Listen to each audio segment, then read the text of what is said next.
My name is David Morgado. I'm Senior Energy Specialist at the Asian Development Bank, and I'll be moderating the session for today.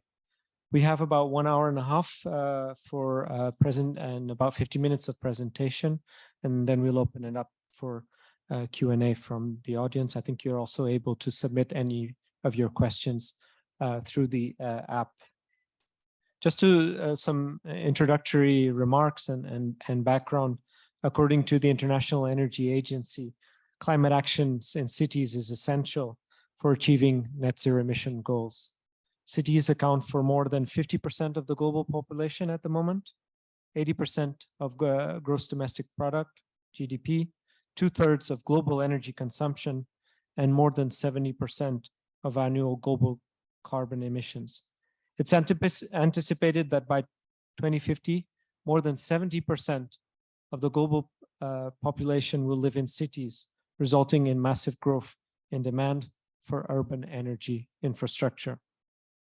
To minimize the impacts of cities on energy demand, it'll be important to incorporate smart, efficient, clean energy solutions into inclusive urban planning and local regulations.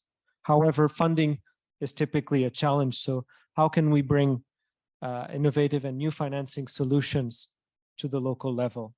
And I hope we can discuss a bit about that today. Also to mention that the Philippines Energy Efficiency and Conservation Act, approved in 2019, has been a major step forward to empower cities to take action, and I congratulate all those that have been involved in this effort. The act can deliver a range of benefits in terms of energy savings, greenhouse gas emissions, avoided job creation, I think we'll hear today, reduce stress on supply, as well as constraints in electricity transmission and distribution. ADB has been supporting the Philippines on energy efficiency policies and investments now for more than 15 years, including on appliances, buildings, street lighting, as well as transport. We're looking forward to continue to further support the Philippines Department of Energy and local government units in the future. The Philippines Department of Energy has set clear roles and responsibilities for LGUs in the journey to an energy efficient economy, including the need to establish localized energy efficiency and conservation plans and increase investment in energy efficiency equipment and practice. And we'll hear a lot more from the speakers today about this. So the aim of the session is to outline the role played by local government units, so we call them LGUs, in fostering and accelerating energy efficiency in the Philippines. And we'll consider both existing tools and other guidance and capacity that may be required to empower additional energy efficiency actions at local level. So with this context and background, it's my pleasure to introduce our first speaker for this session, who will discuss the role of the LGUs in the Philippines National Plan for Energy Efficiency Implementation. Ms. Manali God is the Chief Science Research Specialist at the Philippines Department of Energy, where she is in charge of implementing energy efficiency and conservation programs in the government sector, which includes all the national government agency offices, state universities and colleges and local government units, electric power industry participants, among others, so quite a significant number of stakeholders. Specifically, her team oversees the implementation of the Government Energy Management Program, which you'll hear a bit more about, which targets the reduction in the electricity and fuel consumption of the government sector by at least 10%. Her team also provides technical support to the Interagency on Energy Efficiency and Conservation Committee in the issuance of policies and resolutions to further increase the government sector's compliance with the Government Energy Management Program, GEMP. Ms. Manigault, it's a pleasure to have you here. The floor is now yours. Thank you.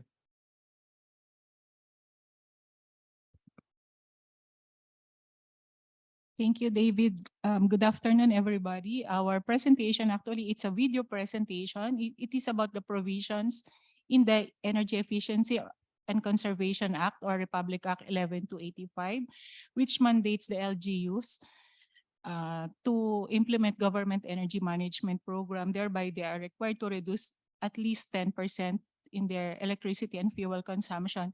So these mandates are based on the resolutions issued by the Interagency Energy Efficiency and Conservation Committee So here we go. We will play a video presentation. It's a 12-minute presentation. Thank you. Cons-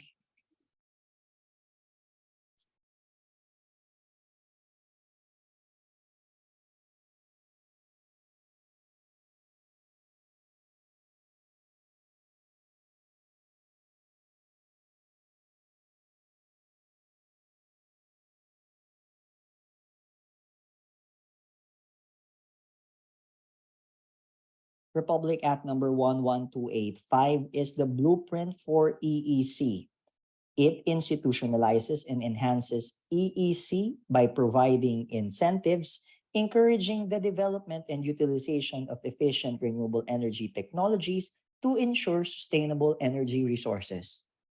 The Interagency Energy Efficiency and Conservation Committee, or IAEECC, created under Section 35 of the EEC Act, is chaired by the Department of Energy with representatives from the Departments of Transportation, the Interior and Local Government, Finance, Science and Technology, Budget and Management, Public Works and Highways, Trade and Industry, and the National Development Economic Authority. The IAEECC was created to evaluate and approve government energy efficiency projects and provide strategic direction in the implementation of the Government Energy Management Program, GEMP, which is the government-wide program to monitor and reduce electricity and fuel consumption by at least 10% through efficient utilization. The GEMP now covers the whole of government, including local government units, constitutional commissions, and foreign service posts. To ensure its sound implementation, the IAEECC issued Resolution number 1 on October 2020, directing all government entities to comply with the GEMP. Resolution number 1 directs all heads of government entities to designate an Energy Efficiency and Conservation Officer, EECO, who will lead in the implementation of their respective EEC plans consistent with the GEMP. The EECO shall oversee the regular submission of repertorial requirements to the Department of Energy, who is mandated to conduct energy audits and spot checks and propose improvements to the GEMP. In 2019, or before the passage of the EEC Act, electricity savings was recorded at almost 5 million kilowatt hours. With the passage of the EEC Act, the cumulative electricity savings further increased to 17 million kilowatt hours in the first quarter of 2023. The awareness of government entities regarding the GEMP also improved due to the increase in number of government offices that were audited and spot checked. IAEECC Resolution number 2, issued on June 2021, directs the use of energy-efficient light-emitting diode LED lamps in government buildings and facilities. Government entities are highly encouraged to comply with the resolution as soon as possible, but not later than January 2027. The resolution likewise provides rules for the Department of Trade and Industry, the Department of Budget and Management Procurement Service, and the Department of Science and Technology. IAEECC Resolution number 3, issued on October 2021, directs the use of inverter-type air conditioning units or similar equivalent technologies. It also mandates the observance of the provisions of Section 76 of the EEC Act IRR on waste management, collection, and recycling and disposal to prevent any negative impacts on the environment brought about by the replacement of non-energy efficient air conditioning units. As EEC is considered an integral solution to cushion the volatility of energy costs and help mitigate threats of the climate change, its inclusion as a criterion in the grant of the Seal of Good Local Governance was approved by the IAEECC via Resolution number 4, issued on December 2021. The recognition of EEC in the grant of the seal will support the LGU's critical role in the implementation of the GEMP, as well as the promotion of efficient and traditional use of energy within the areas of jurisdiction. The DOE and DILG shall develop and formulate the set of performance indicator to be part and included in the set of criteria for the grant of the seal. IAEECC Resolution number 5 directs all government entities, including LGUs and foreign service posts, to observe the approved GEMP guidelines, and this came into effect on February 2022. The GEMP guidelines served as the main directive for the implementation of the GEMP and highlights the formulation of the EEC programs for government entities. It also provides details and modalities for the funding of government energy efficiency projects, including the approval process adopted by the IAEECC.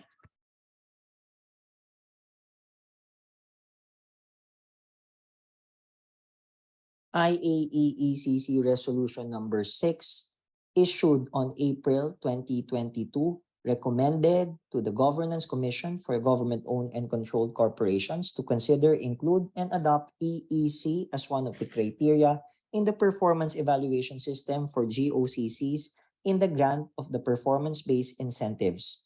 This will encourage GOCCs to comply with the EEC Act and GEMP, fostering EEC as a way of life. IAEECC Resolution number 7, encouraging the adoption of flexible work arrangements for all government entities as part of the government's EEC measures under the GEMP, encourages the adoption of flexible work arrangement, such as a combination of 4-day on-site and 1-day work-from-home arrangement, or other flexible work arrangements for government entities to minimize the impact of steep global prices of petroleum products, reduce consumption of both electricity and fuel for the whole of government, and alleviate traffic congestion. The flexible work arrangements may be implemented in a manner that ensures the effective and efficient performance of government functions and delivery of public service with due consideration to the peculiar circumstances of each government entity. In support of IAEECC Resolution number 7, the DOE conducted its own study of savings incurred from the flexible work arrangement. With its implementation, electricity consumption in the DOE central office has been significantly reduced. For the monitored period flashed on the screen, electricity savings from on-site versus work-from-home days stood at 49%, with the average daily consumption Monday to Thursday calculated from the average daily consumption for the days since the start of the arrangement, versus the consumption calculated from the average daily consumption during Fridays when work from home is in place. Flashed on the screen is the DOE savings in terms of electricity consumption as well as its peso equivalent. Even with the resumption of air conditioning use for Fridays due to the high heat index, electricity savings continue to be achieved. This demonstrates that the flexible work arrangement results to actual savings for the government and its employees. Upcoming resolutions from the IAEECC include the inclusion of the Climate Change Commission, CCC, as a regular resource institution in the IAEECC in an advisory capacity to harmonize the approval and implementation of government energy efficiency projects classified as climate change expenditures. Another upcoming resolution from the IAEECC is encouraging all government entities to install and utilize solar photovoltaic PV system or any equivalent renewable energy technology in their government-owned facilities and or office buildings in the form of self-generating distributed energy resource or net metering arrangement with the host distribution utilities. Government entities are encouraged as part of their compliance to the GEMP to have an assessment on the installation and utilization of a solar PV system or any RE equivalent technology in their government-owned facilities within 3 years. It references the requirements and parameters for the installation of solar PV system according to existing rules and regulation, highlighting the roles of the DOE and the Department of Public Works and Highways as well as distribution utilities in providing support for government entities that will undertake this project. The third upcoming resolution from the IAEECC are the guidelines on the aggregation of electricity demand for government entities as contestable customers in the retail competition and open access as part of the GMP. This resolution would define the threshold for contestability, aggregation of government entities within a contiguous area, and the general procedures for aggregation. It likewise details the metering requirements, billing and payment, and procurement of retail supply contracts. All IAEECC resolutions are published in a newspaper of general circulation, as well as available in the DOE website for reference. In support of EEC officers and focal persons, the DOE issued the GMP guidelines on strengthening the EEC professionals, the adoption of training module for capacity building, and prescribing certification process for the recognition of training institutions. Given the complexity and sheer number of government buildings and facilities, there is a need to strengthen the capacity of EEC professionals in the government sector for purposes of effective implementation of their respective EEC plans. This issuance prescribes the training modules for the certification of EEC professionals under the GMP, as well as the recognition of training institutions to implement the training modules. As part of our continuous efforts to support and streamline the submission process under the GEMP, the GEMP online system has been developed. The EEC Public Sector Management Division of the DOE EUMB regularly conducts workshops and trainings for all government entities on its use and navigation. Under the guidelines on the Energy Efficiency Excellence EEE Awards, which aims to promote the implementation of energy management system and best practices on EEC for the private and public sectors. Here are the local government units that have received the EEE Award in recognition of their efforts for going above and beyond the implementation of their EEC plans as well as their GMP compliance. The EEE Awards is conferred every December in celebration of the National Energy Consciousness Month. And thank you for your kind attention. Good day. Let's talk about Energy Efficiency and Conservation EEC Act. Republic Act number 11285 is the blueprint for EEC. It institutionalizes and enhances EEC by providing incentives, encouraging the development and utilization of efficient. I think it started again, yeah? Okay. Yes. So thanks so much for the Department of Energy, Ms. Maligolka as well, and Patrick Aquino, who lent his voice to this presentation. I think you might find it very comprehensive, but the key thing here, it covers everything that an energy efficiency policy should have. So just going through it very quickly, you've got the Energy Efficiency and Conservation Act. So you've started with the policy, you then have the resolutions, you've got a committee covering different sectors because energy efficiency is cross-sectoral. You've covered capacity building, which is so important for the local governments. You've given awards, and so this is incentives for cities to do well and get recognized, and also delivering energy savings and savings for the Philippines and local government budget as well. And I think this resonates a lot with our first session, Nidhi, where we talked about the role of public procurement, and I think it's great. It links very well with our first session we had yesterday on energy efficiency. So thank you again for the recording and for DOE for their support to just give us the high level. So now we're going to go down to the local governments and see what they're doing since the approval of the Energy Efficiency and Conservation Act. So it's a pleasure to invite our next presenter is Mr. Veron, acting head of the city government of Muntinlupa Planning and Development Office, and concurrently the designated Energy Efficiency and Conservation Officer of the LGU. So this is great to see somebody who's been nominated and responsible for this area at local level. And so he'll share Muntinlupa's experience as a pioneer in acting and implementing the local energy code, an enhanced local climate change action plan, and complying with the government energy management program, as well as being an early mover in eco-friendly electric vehicles. It's a real pleasure to have you here. Thank you. The floor is yours.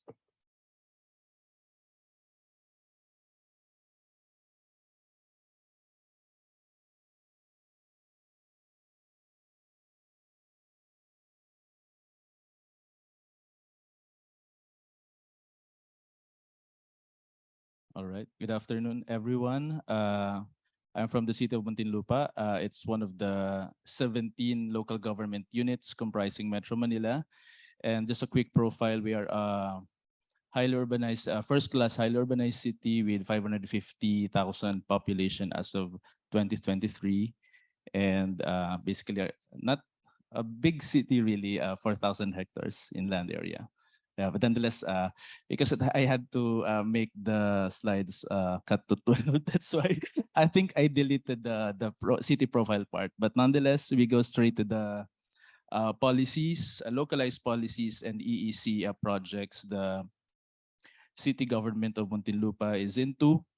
In 2021, we have enacted our local energy code by virtue of City Ordinance 2021-296, and of course signed by our then city mayor, which institutionalizes the energy efficiency and conservation as part of Muntinlupeños, the way we call ourselves in Muntinlupa, way of life, and promotes the use of renewable and clean source of energy. So we're the first LGU in the capital region to have an approved local government code. Of course, this is in partnership with the USAID ESP team.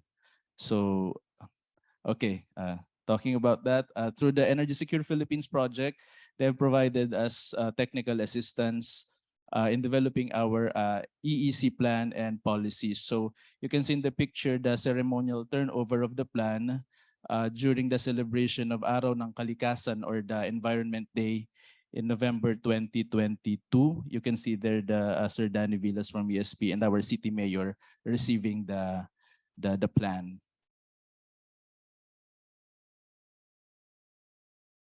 Next slide, please. Okay. To complement the national government's programs, and I'm surprised that we have roughly 7 or 8 or so resolutions from DOE about the energy efficiency. But yeah, I think most of them are complied pretty much by the LGU. But to further localize it, our city mayor signed executive order creating the Energy Sector Committee. So this is a 19-member body composed of city government offices and also members of the private sector working together to plan out our programs and projects towards energy conservation. So that is a meeting back in February 8th, where we signed a resolution supporting the GEMP program of the DOE and adopting the programs, projects, and activities embodied in the LEECP. So some further issuances that we've locally issued are quite practical. Fuel conservation policies. We've observed more than energy efficiency, of course. I'd say that this is part of our local austerity measure because we've observed the past year that even during the pandemic, we've seen a rise, or sorry, the cost of electricity or fuel in the Philippines is, quite high compared to others. So we have issued a policy, 10% reduction of fuel allocation on our fleet. We've also, of course, there's a schedule in our regular preventive maintenance service and oil change of our service vehicles, but it has to be institutionalized so that so as to ensure energy and fuel use and efficiency. And part of the compliance and part of our program is to monitor our fuel consumption. So we've also issued a reporting template. The DOE in the DOE EUMB has this portal, right, for reporting of electricity and fuel consumption for those involved LGUs. So we have to issue this so that we can proceed and comply with the provisions of the policies. Part of our local climate change action plan is also the conversion of conventional lighting to LED lighting. In our main building, City Hall main building, 97% of the lighting system is already converted to LED. And we're also, especially on the new infra projects, we're using aircon inverter technology in our ECUs or air conditioning units. Our local engineering school, this is LGU funded, LGU ran engineering school We've been utilizing solar panels since 2019, and we've installed 812 pieces of solar panels, 9,550 kilowatt hour energy produced per month. And this supplied 62% of the campus energy requirement and roughly 200,000 peso savings per month. So in dollars, in US dollars, it's roughly around 2,000 or 4,000 US dollars per month, roughly. Information education campaign is also important among the city government employees to ensure that we are not wasting electricity and fuel. So we've posted this IEC materials in all government offices, buildings, and conspicuous areas of the city government. So basically, this is called from the DOE policies on electricity and fuel conservation. So we are, just to run down a few items, turning off of lights and computers when not needed, we're not used, adjusting the room temperature of not lower than 24%, keeping the air conditions free from air infiltration, and other energy conservation measures. On fuel saving measures also, we, as I've said, regular checkups and PMS or preventive maintenance service has to be done in all our fleet. We've also initiated carpooling and scheduling of daily trips to avoid unnecessary short trips, and also a training program for our drivers to not waste fuel. This is in connection to the earlier presentation on the GEMP. We fully support the Department of Energy's Government Energy Management Program. Last year, they've conducted an on-site energy audit, and thankfully, we got a grade A on that assessment, and we hope to maintain that in the next few random spot audits that the DOE will be conducting. So.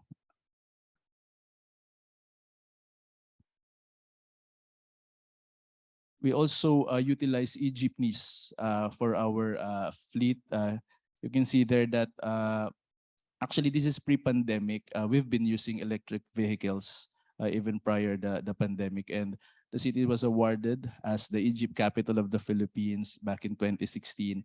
And we also got an international award from Montreal, Canada, last May 2017. This is a city government partnership with Lingkod Muntinlupa Foundation. So we won the Best Customer Experience Award because of our e-jeepneys.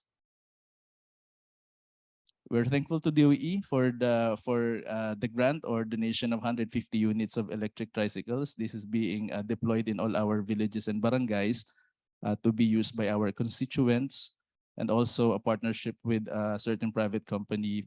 They provided also e-jeepneys to help the stranded frontliners and government employees in Muntinlupa City, especially during the pandemic. So that's one of the partnerships that we can cite. So some ways forward on the Muntinlupa City's implementation of EEC. There has to, the localization and implementation of GEMP needs to continue, of course, and strengthen further.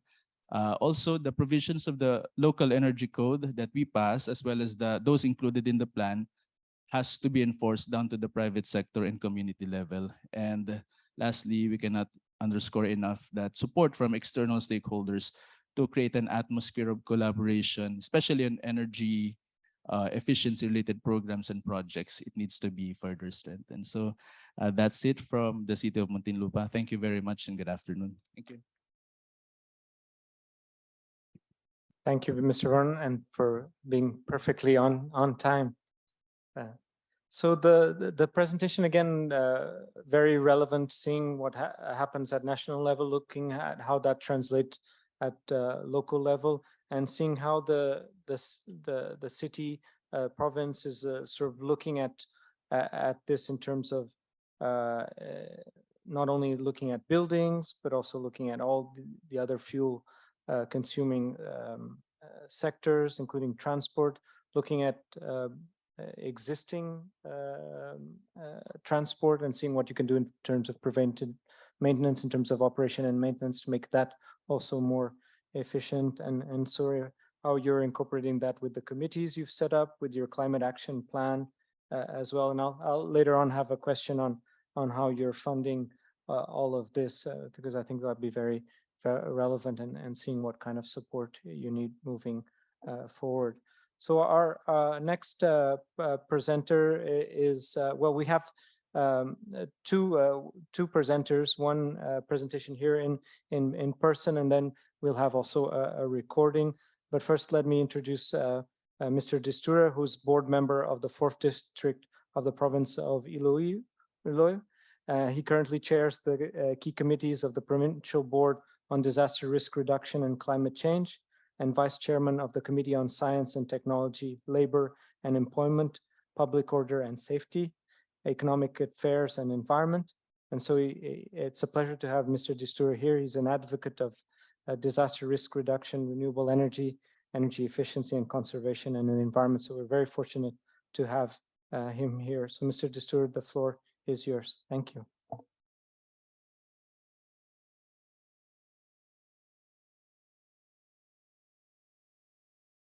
Good afternoon to everyone. Let me give you a brief profile of the province of Iloilo. As you may know, it's in Western Visayas. And next slide, please. Or on, let's go directly because I'm only limited to 10 minutes. So usually we politicians talk about 3 hours. And so this is what we are doing in the province of Iloilo. Can you go to the 4th slide, please? Next slide, please. Next, that's the province profile. Next. Can I do this? Okay. So that's the basic, how do you do this? Okay. Hey, time is up. Hey. Okay, please. Next slide, please. Is there one somebody there? Maybe they're sleeping or what? Yes. Where there? There. Okay, thank you. Thank you, Diane. Okay, so this is the policies on renewable energy and energy efficiency. The Iloilo Ordinance for Renewable Energy, we're the first in the Philippines to have this ordinance, provincial ordinance. And it has fiscal budget support for that annually. And I will explain it later on. The IPREP, that's the plan of the province of Iloilo. USAID is helping us on that. The Energy Code and the Tax Incentive Ordinance. The Iloilo Energy Code and the Iloilo Tax Incentive Ordinance is already part and approved during our ELA, Executive Legislative Agenda. It has funding support until the end of 2025. Next slide. Oh. Okay. We have 25, Iloilo Provincial Government has 25 major facilities and 13 district hospitals. One is a level 2 district hospital, provincial hospital, and that is where we have the 75 kilowatt peak photovoltaic solar power panel there. It has a monthly savings of around 115,000, and it provides uninterrupted power supply to the emergency room, operating room, and the COVID laboratory. And the other hospitals, we have funding for that this year. We have another 4 district hospitals that will be putting up with the solar PVs. No? And right now, there are 3 hospitals with 5-star rating and 4 hospitals with 4-star rating with the Department of Energy as our criteria under Green Hospital guidelines. And one of which is the energy efficiency parameter, and of course, water efficiency, and of course, governance. The GMP compliance and documentation for all of the facilities. Okay.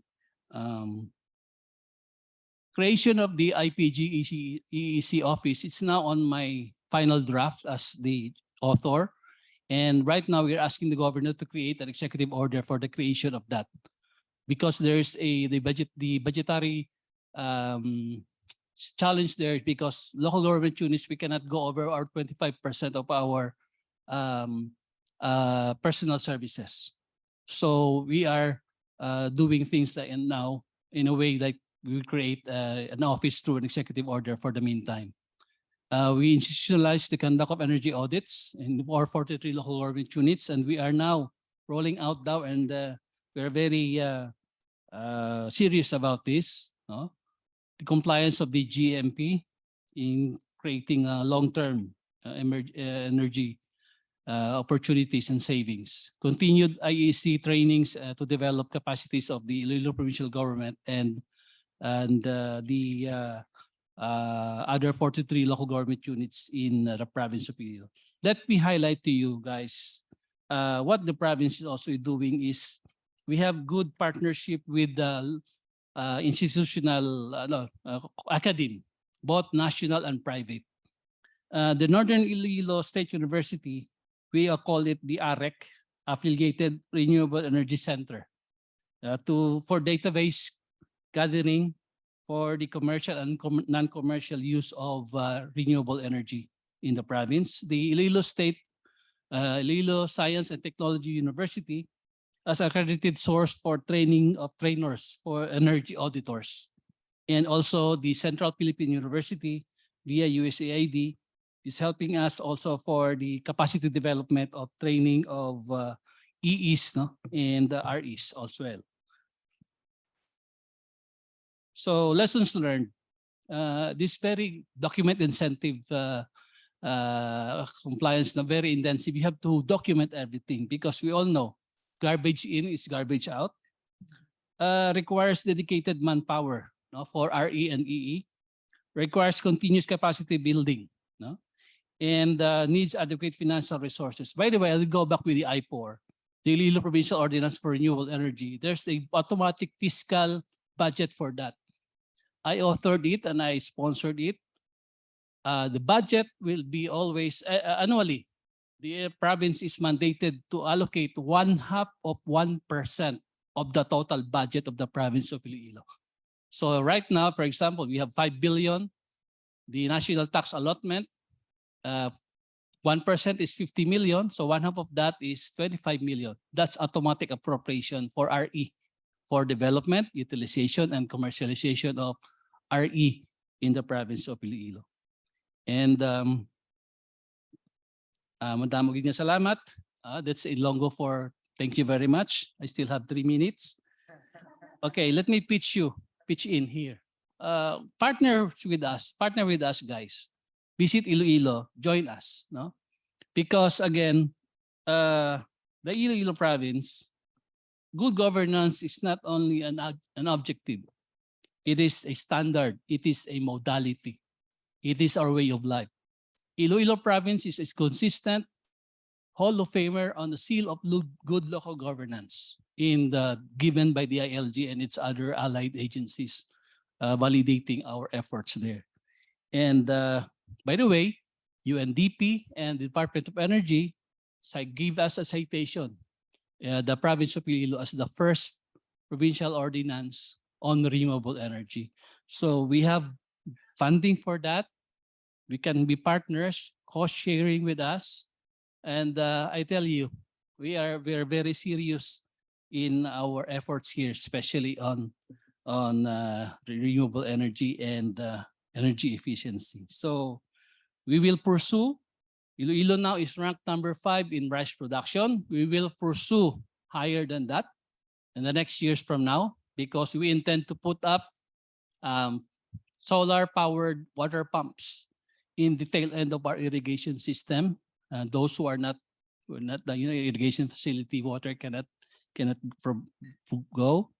And also we are number 4 in the production of bangus, the chanos, the milkfish.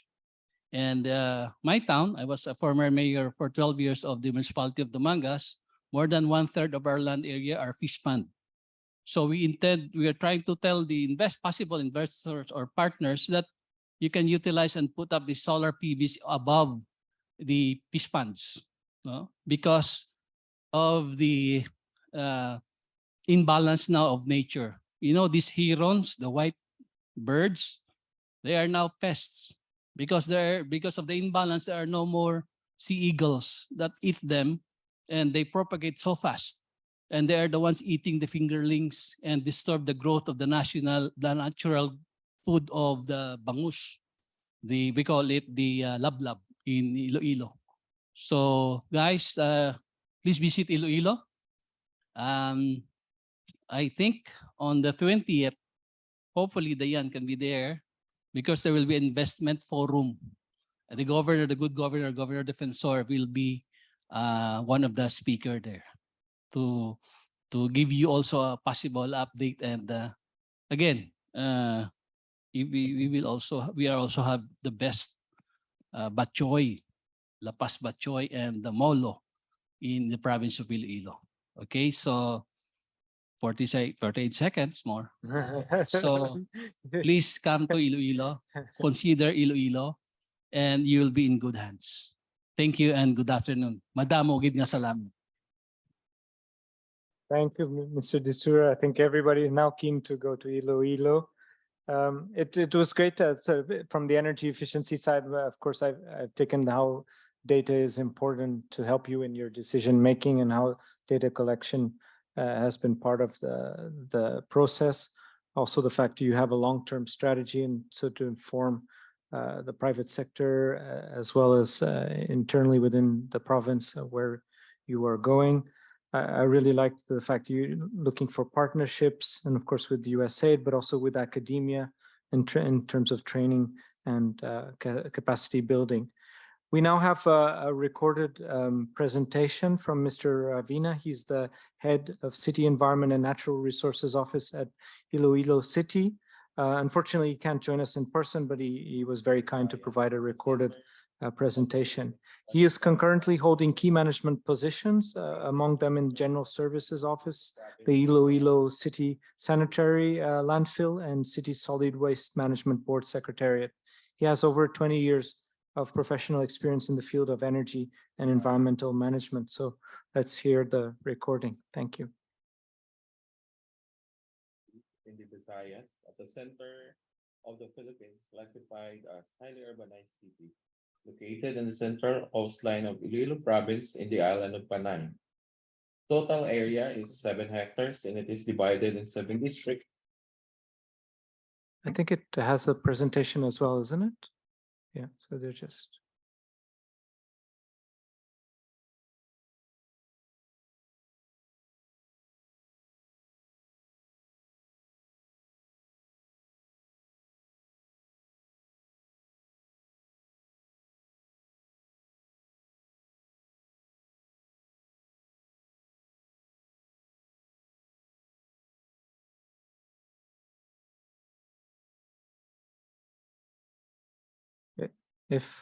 If not, then okay, here it is. Thank you. Is in the Visayas, at the center of the Philippines, classified as highly urbanized city, located in the central coastline of Iloilo Province in the island of Panay. Total area is 7 hectares and it is divided in 7 districts and 180 barangays. Iloilo City is a regional hub of Western Visayas and plays a crucial role in the region's socio-economic growth and development. It is also the center in the Metro Iloilo-Guimaras Economic Development Council, which helps guides urbanization across the neighboring municipalities.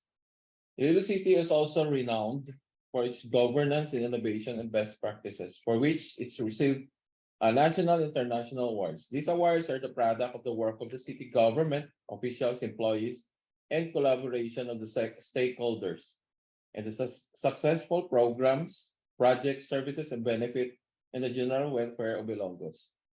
Building a progressive, resilient, sustainable city of challenge, but the Iloilo City government, headed by Mayor Treñas, always exerts all efforts to achieve the future we want for the next. On behalf of Iloilo City government, we thank the ASEP, particularly ADB and ACA partners in the Philippines, Department of Energy, the organizers of this session, as well as the USAID Energy Secure Philippines for this opportunity to feature the city's endeavors and potentials for a global platform.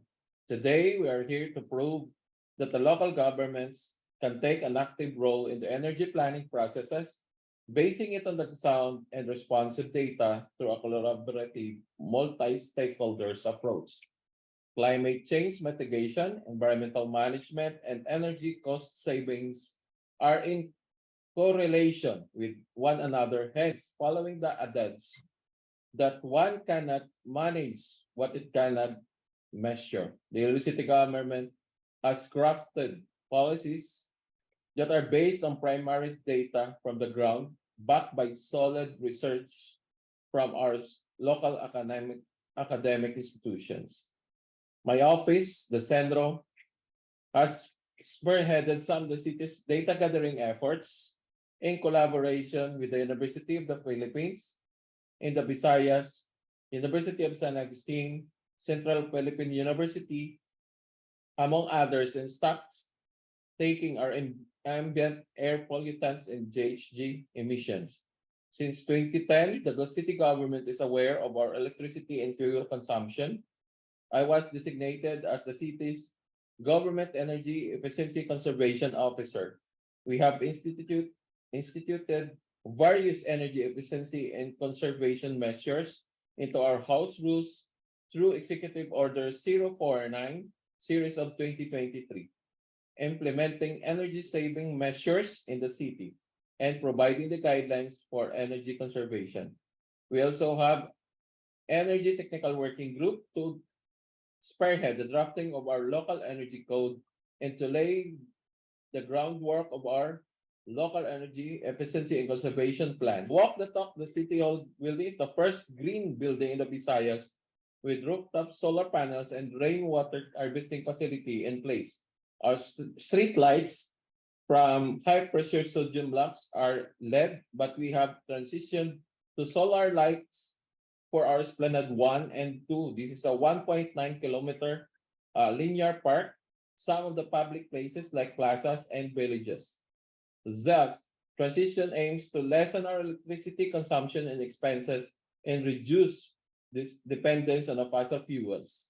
We are also the bicycling capital of the Philippines. That is building nearly 100 kilometers of bicycle lanes in our city main thoroughfares. The city government also ensures provision of fuel-efficient, relatively young vehicle fleet for the city government's use to ensure that we carry out our services in fast and efficient way. The city government has also embarked on green infrastructure within the city, complemented by massive tree planting activities, eco parks, mangrove planting as part of the city trust to promote greener and more sustainable Iloilo City for the Ilonggos. Within the community, the city government has been massively promoting solar energy, especially to commercial establishments with big electricity consumption hospital. With support from our long-term partner, the USAID, we were able to provide since 20,000 various capacities building activities that foster collaboration between the private sector, the city government, and the academe to develop models in promoting energy efficiency in the context of reducing greenhouse gas emissions. We also have an energy efficiency program for households in our city.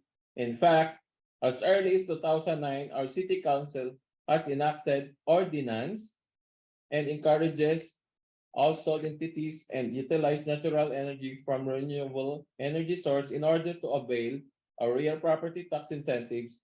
Household with net metering arrangement from More Power, our local utility, and whose electricity consumption has been reduced at least 20% are eligible for real property tax incentive.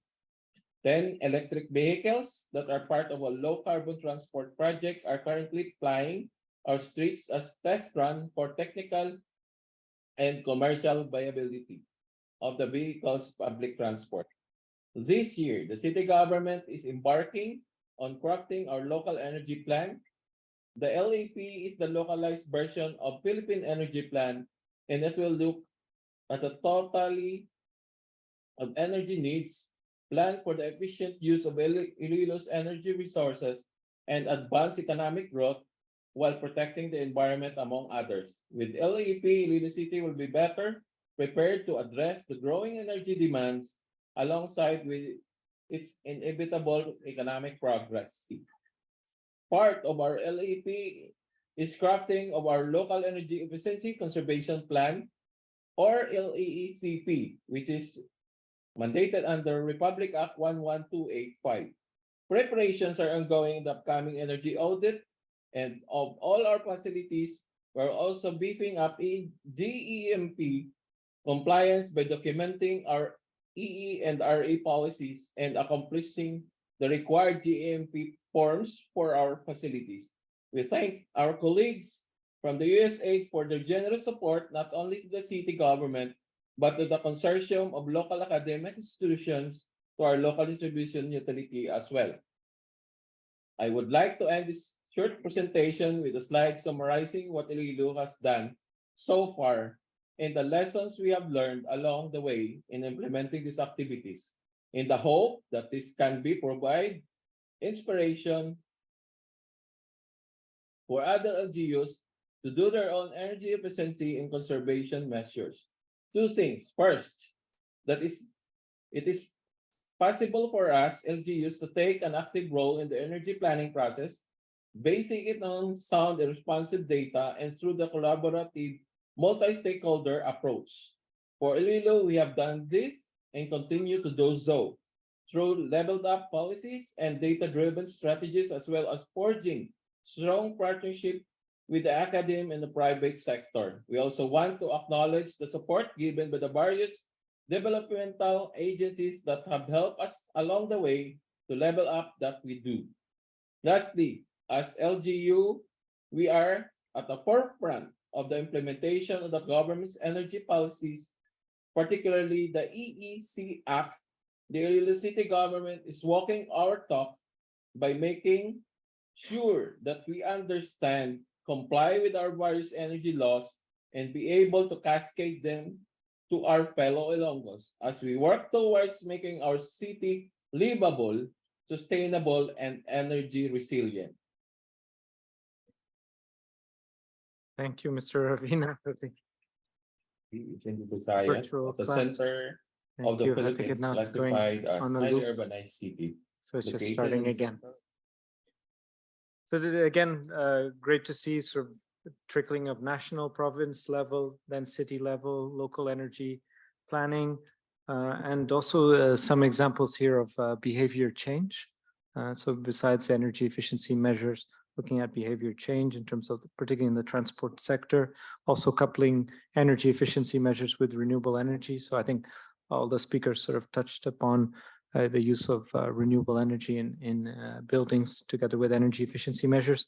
And it's also great to see so many of the partnerships with USAID, GIZ as well as mentioned, and now with ADB as well. So it's my pleasure to invite my colleague Diana Connett, who's energy specialist at the Asian Development Bank. She was the co-lead for the ADB's first climate change policy-based loan in the Philippines, and previously led ADB's first gender mainstreamed energy sector results-based lending program. Diana is ADB's focal for energy operations here in the Philippines, and she'll be talking about ADB's current energy efficiency technical assistance program to the Philippines local government units and perceived gaps and assistance needs. Thanks, Diana. Floor is yours. Thanks very much, David, and thanks especially to our local government officials here. I have to say it's been quite a journey since just 2019. Here in ADB, we hosted the very first LGU forum to roll out the energy efficiency and conservation law because the requirements for LGUs are robust. There's a lot in there, and it's been difficult for many LGUs just to get their heads around what's in there. But I think it's particularly gratifying in 2023 to be here and see leaders who are really showing other LGUs how to make it work. The piece of work that we're doing now at ADB is supporting the DOE as well as Public-Private Partnership Center of the Philippines to identify tools that can help LGUs to scale up energy efficiency and small-scale renewables. what we've seen since the passage of the law in 2019 is that there's a lot of guidance around what energy efficiency is, what the benefits are, which I think LGUs understand quite poignantly in the cost of electricity, the cost of fuel, the challenges with climate resiliency, and especially electricity reliability. So I think the case is there. I think there's a lot of willingness. But from what we've seen, there's a major gap in the path to energy efficiency and renewables, especially in procurement and financing. These are incredible challenges for any organization and especially LGUs. You know, as an outsider who's working on LGU issues, I just feel bad for how hard it is because LGU's hands are tied in many ways when it comes to procurement and financing. So what we're doing with this project is identifying good practices that we can point to and help other LGUs to adopt. We have some of the leaders at the table here with us, but not every LGU is lucky enough to have a former head of the electric cooperative as their leader who knows the ins and outs of energy. So there's no need for LGUs to invent the wheel themselves when there are good practices to learn from. We also think there are some particular areas that a couple of very bright consultants can help unlock. And whether that is creating standardized templates for procurement or standardized applications for financing, what we're doing with this project is to identify what those tools are and to bring them forward for LGUs. So I'm sorry I'm not presenting what the, the tools are now because it is a work in progress, but it's something that I'm very keen to hear ideas from everyone sitting in front of me as well as at the table of what we can do to help scale up these good practices that we already see and unlock it for other LGUs. That's it from me. Thank you, Dana. Thank you for highlighting some of the gaps, and I hope we have some time, good time for discussion on those topics and see how ADB can also assist other cities and provinces on energy efficiency. Last but not least, it's my pleasure to invite our next presenter, Mr. Verdote from the USAID Energy Secure Philippines. You heard a lot in all the presentations. And so Mr. Verdote is currently the lead for the deployment of advanced energy sources and systems of the USAID Energy Secure in the Philippines. He's a sustainable energy management, green energy finance professional who worked with development-oriented organizations on government-implemented projects and with private companies in the Philippines to catalyze and scale up low-carbon and green transition investments. Well, it's a pleasure to have you here. The floor is yours. Thank you. Thank you, David. On behalf of Energy Secure Philippines, I'd like to thank ASEF organizers and the Spotlight team here for giving us the opportunity to present what we're doing.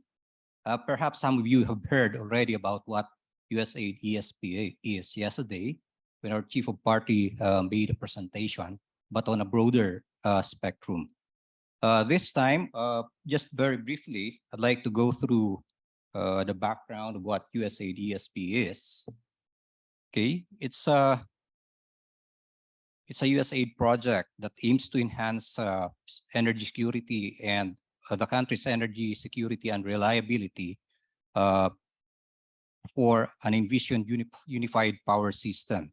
It's a 5-year project which started late in 2020, and it's a $34 million project, and is aimed at contributing some 500 megawatt of clean energy generation and mobilizing $750 million investments by the private sector. Okay, so that's we have 3 objectives of improving the electric utility performance and increasing deployment of advanced energy sources and enhancing competition in the power sector. Just very quickly, we're proud to say that we now have the green energy auction. And if you may recall in my earlier statement, our target is 500 megawatts contribution, clean energy contribution last June, when the first auction was held, we have close to 2,000 megawatt of clean energy committed for the Philippines. Okay, the focus of this presentation is on LGU achievements. The previous speakers made my presentation even easier and simpler. I won't dwell on defining what's LEC is, LEECP, and so on and so forth. But very important, the codes actually, which is a joint circular by the Department of Energy and the Department of Interior and Local Government, paved the way for institutionalizing energy efficiency and conservation at the local level. Before, just as a brief background, the local government are not included in the GEM program of the government. It's only the national government agencies, and they have rating systems. Perhaps some of the Filipinos here know that or have seen the star rating. But now with the local energy code, USAID ESP helped in enhancing it further to make it more adaptive to the local resource condition and to the local context. Okay, and on the local energy efficiency and conservation plans and programs, you've seen what USAID ESP have done and have helped specifically Muntinlupa and the province and the city of Iloilo in crafting the local energy efficiency and conservation, involving key stakeholders in developing targets, for instance, what they need to do, what they need to monitor, and how they're going to do it. Okay, I'd like to digress a little bit. Our support to the Department of Energy is not only at the local level. On energy efficiency, consistent with USAID's mandate of digitalization, we supported the Department of Energy in coming up with a platform, online platform, which accurately calculates, track, and report energy utilization as well as energy management data at a more, at a more detailed level. So we have this designated energy portal, which actually captures the energy consumption, utilization, and the plans and programs of the big energy consumers from the private sector at the commercial, industrial, and transportation sectors. Now, we also help the Department of Energy on the GEMP system. We help them in coming up with their robust database of energy reports comprising the monthly electricity and the monthly fuel consumption reports by not only the government agencies, including the LGUs. The hurdle was with the LGUs. And this is something which the Department of Energy is still very much dedicated to improving. What's lacking is the common understanding of what has to be monitored, when it is to be monitored, among other things. So for local energy, well, this graph shows only the support that USAID ESP have helped the various LGUs, more than 30 LGUs. There are some, it's not only limited to the what we call developing urban centers or cities development initiatives under USAID ESP, but those LGUs with signified interest in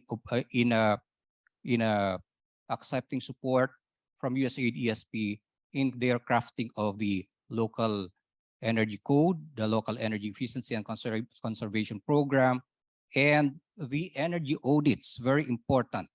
This has been done by DOE and we supplemented. We conducted energy audit in at least 10 LGUs.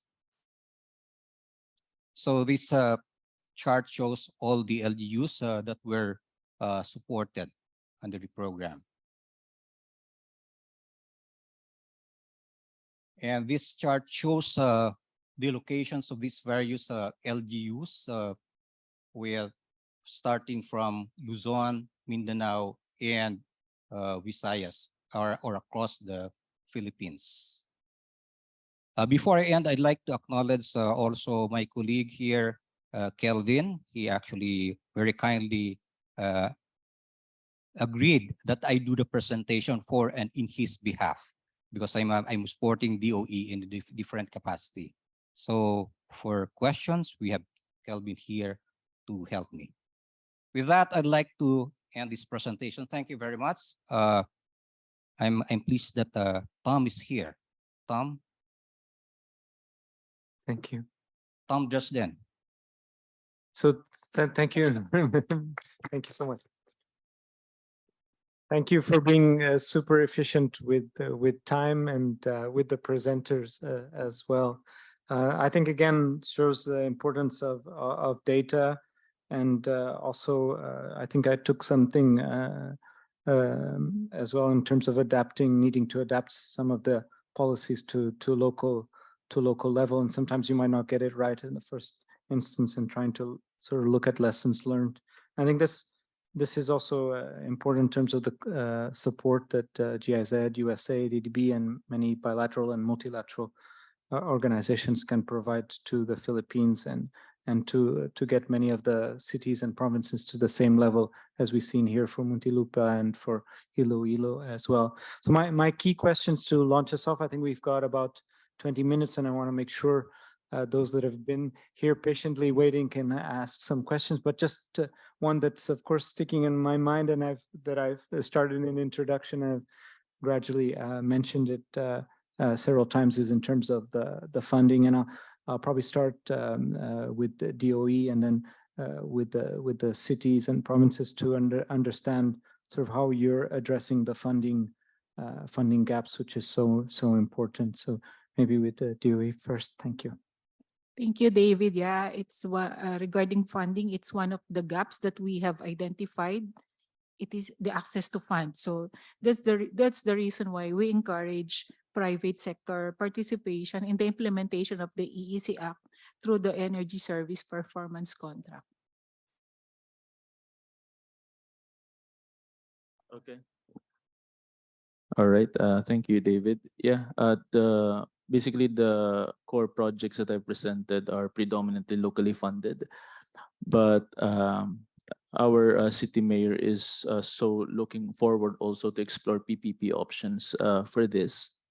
That's why when I heard Madam about the PPP Center partnership in the we're so excited and eager on that, because it's something that Muntinlupa City has not touched so yet. So we have a P4 ordinance, but again, P4 is PPP for the people ordinance, the local level implementation of PPP, and we want to really go beyond just the ordinance, really implement the provisions of the ordinance. So that's it from me. Thank you. Yes. Okay. For the province of Iloilo, local government units, we have this fiscal autonomy as embodied in the local government code. That's why our energy efficiency plan, I institutionalize it by creating this ordinance. There's automatic appropriation, as I was explaining earlier. And also, this also because the governor is very keen on this, and he is having even a budget for this year of 50 million for RE and EE. And prioritize will be the hospitals, and then local government, the provincial government facilities, and also the schools, no, particularly the schools. So again, of course, there's a challenge. We also have an investment code. We're trying to amend on that by putting in incentives also for possible investments for REs in the province of Iloilo, and also again, we have also lots of streams there and rivers that we can utilize for mini hydro development for utilization and development. The funding of the IPOR has funding for that as partnership.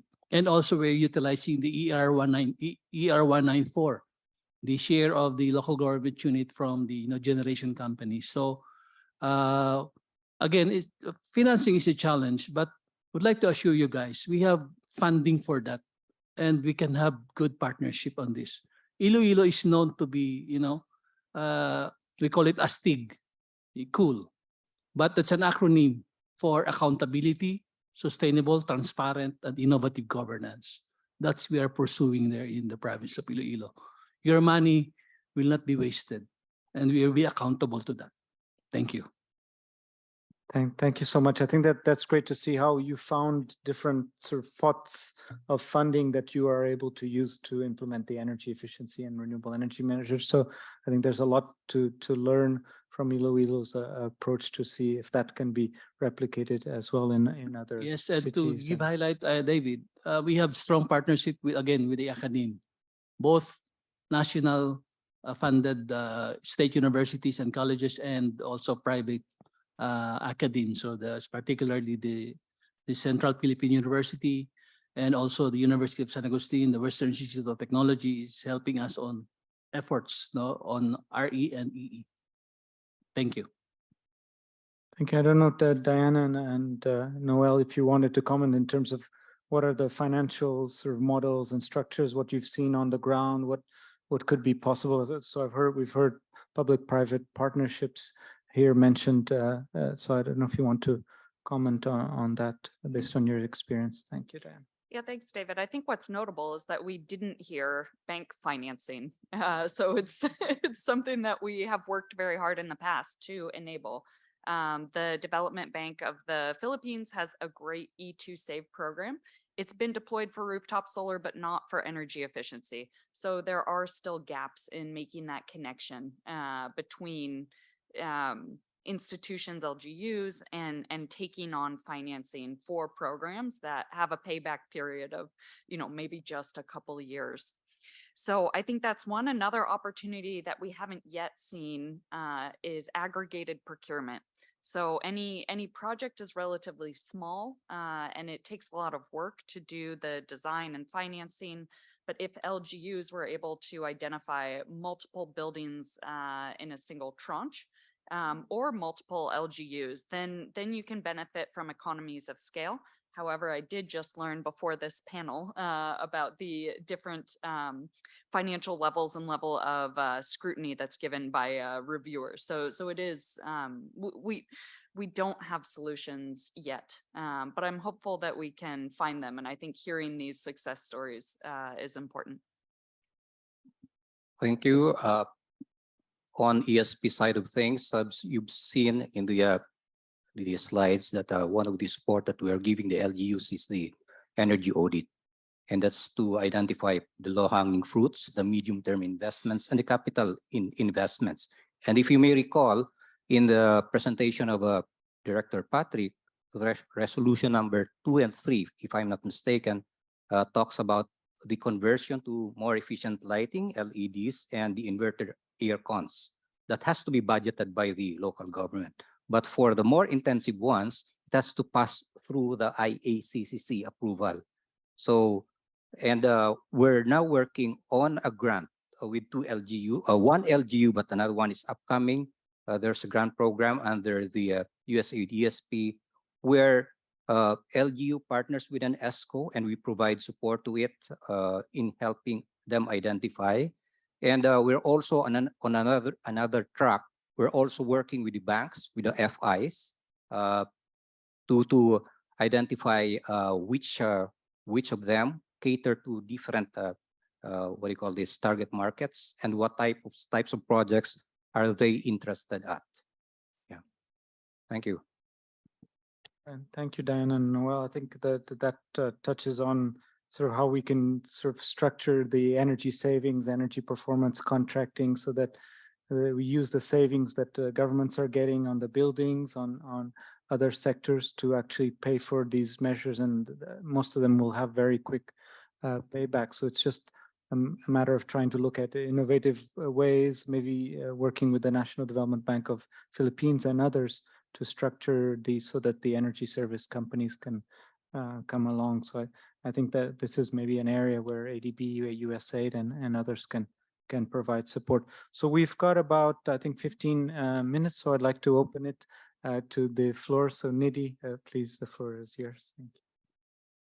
Hello, thank you very much. I mean, I learned a lot about Philippines and the provinces through, your panel, and it's really enriching to see because I understand energy efficiency is the first fuel, but now cities are talking about net zero, and you've already spoken about EE and RE together.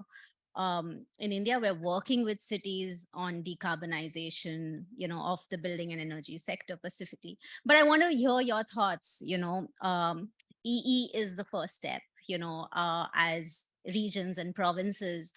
Do you have any goals, targets set, with respect to reaching net zero? And, are there any actions and prioritizations that you've done? Any baselining that helps you identify, because you mentioned, data is the first step, and you're already starting to have a portal to be able to do that. But just your thoughts, maybe it's a loaded question, you can take whichever one you want. Right. I don't know if for Muntinlupa, you've got the climate action plan as well. If you want to talk a bit about that, how are you looking at the Yep. future? Yeah. Thank you so much for the question and thoughts and ideas. I could say that Muntinlupa City is not that advanced yet with regard to or towards that path. But yeah, we're just starting with the necessary institutional preparations, with the data gathering and baselining, because as what Sir has mentioned, initially the government energy management program included only national government agencies, not I guess the LGUs followed suit, right?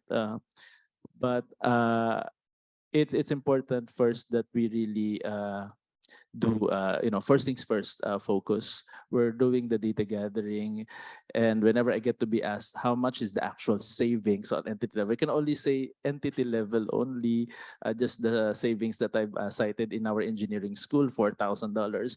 But really the path is towards the decarbonization and other longer term path for the climate change action. So I think we're not here there, but we're towards it. Thank you. It just shows the importance of national policies again. And so Philippines doesn't have a net zero target yet. So once they have, I guess, then it same as we saw for the Energy Efficiency and Conservation Act, you'll see that trickling Down down to the as local well. governments.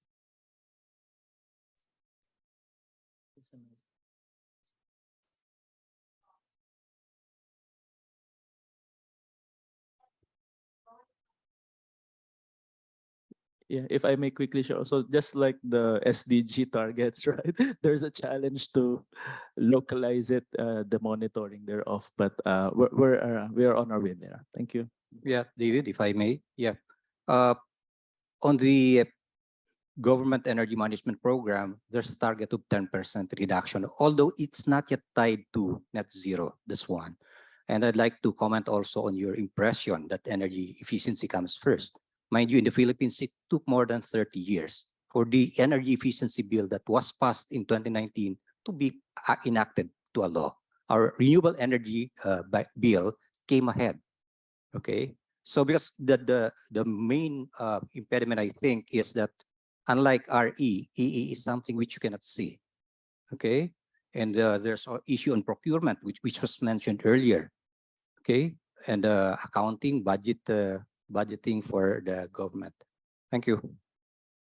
Let me also, David, on the Iloilo province side, we are also trying to integrate and somehow collaborate all the efforts also on our, not only on RE and EE, but also on the environmental impact side. In fact, I am now in my finalizing my draft to come up with a formula on how to have evaluation of trees being cut every time there is development, especially from the expansion from 2 lanes to 4 lanes. The trees will be cut. The requirement is 1 tree, 100 seedlings will be planted until there. So what's the value on the tree? That's why we want to have a radical approach on this, to have a formula that will provide data that for every time, for example, every time a tree is cut, there's a corresponding formula for that. And then RE projects amounting to that same amount will be installed in that barangay. So it will be compensated by having an RE or EE project in that barangay costing the damage or the cutting of the trees. So that's now in my table also. No, we have many things to learn, and we are having baby steps. But I tell you, we have a good formula there in the province of Iloilo. Thank you. David, if I may, before we go to the next question, perhaps our colleague from DOE forgot to mention about the National Energy Efficiency and Conservation Plan and roadmap until 2050. We already have that plan in place, and it's in its final draft form, where all the stakeholders, government, private sector, where financing would be sourced, are laid out in that plan. Thank you. And I'd just like to sort of echo something that Noel mentioned. So Philippines in the 90s was quite ahead in energy efficiency. They had a labeling scheme already quite advanced, built on the US appliance labeling scheme. And I'm just very glad that the Energy Efficiency and Conservation Act is now together. It's being implemented, and it's really robust, and got to commend. Although it took quite a long time, I think it's now really, I would say, almost state-of-the-art energy efficiency policy. Now it's down to implementation, and it's great to see it now trickling down. I think most of the measures in the Act, 80–90% of the measures in the Act are now fully in place. So you'll start seeing the action gradually in the next 5–10 years. So hopefully next year at ASEF, we can cover a bit of the progress there. So please, thank you. Yeah, my name is Tom Dreesen, and so I worked in 5 countries under the LSEP program, UK based, and I spent most of my time was here in the Philippines with Lana and DOE, and my focus is exactly what yours is, and that is on the ESPC and the ESCO developing that model.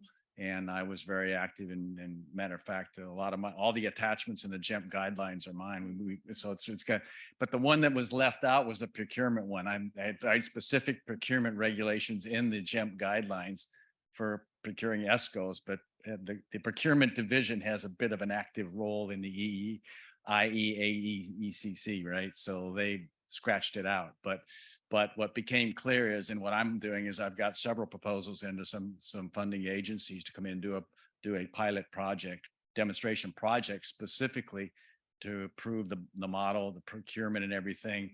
And because Patrick Aquino, it was really actually his idea, we talked about, he said, the way to do this, you're not going to get procurement to ever change. You're going to have to do it and then use that as an example.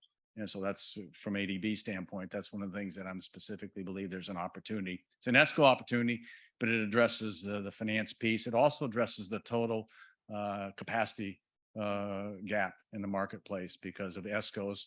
Of course, they need to be trained and everything else. And we also did some certifications with TÜV Nord under the CIGA, Certified Investment Grade Auditors, which Patrick is aware of. We did in the LSEP program. So it upgrades the whole energy audits because the existing CEAs, essentially, they don't get a lot of training and pass a lot of tests to get that certification. I'm not trying to be negative. It's very common in Southeast Asia.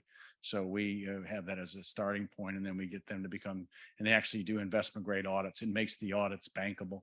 And so we're doing those kind of things. I'm seeking funding, and I may now talk to Diane about it because I was really not too aware ADB was doing something on the LGUs. I'm quite happy to hear that. But that's my focus. Out of all the countries, the only country that I feel there's an opportunity in EE is the Philippines. I must tell you, it's the only one I'm willing to waste my time on. Sorry, not waste, spend, excuse me. So it's not a question, it's just so you know there is an effort. Let me turn it around and ask you the question. So why target LGUs and not private sector? How do you think LGUs can position themselves to benefit from ESCOs? Well, the LGUs are specifically outlined as a major priority throughout all the act, right? You know that. And the other thing is they have street lighting. And so street lighting is kind of an easy ECM to roll out through all the projects. So it's one way to kind of get some scale and replication in terms of the procurement methodology for the government procurement regular. If you do private sector, it's a different issue, but the big barrier is in the government, as you know, is procurement, right? And everywhere I've seen in all the countries, every country where there's been successful energy efficiency, it's because there's successful implementation in the government facilities. And so LGUs is just so prevalent and to me has the biggest gap. But I think the other part is be able to scale it up a little bit with the street lighting because of the investment size. Yeah, they're pumping in motors. Yeah, they have that as well. So I think they just have a bigger potential investments, which is scalability is a big problem, as you know, as well in the financing side. Thank you.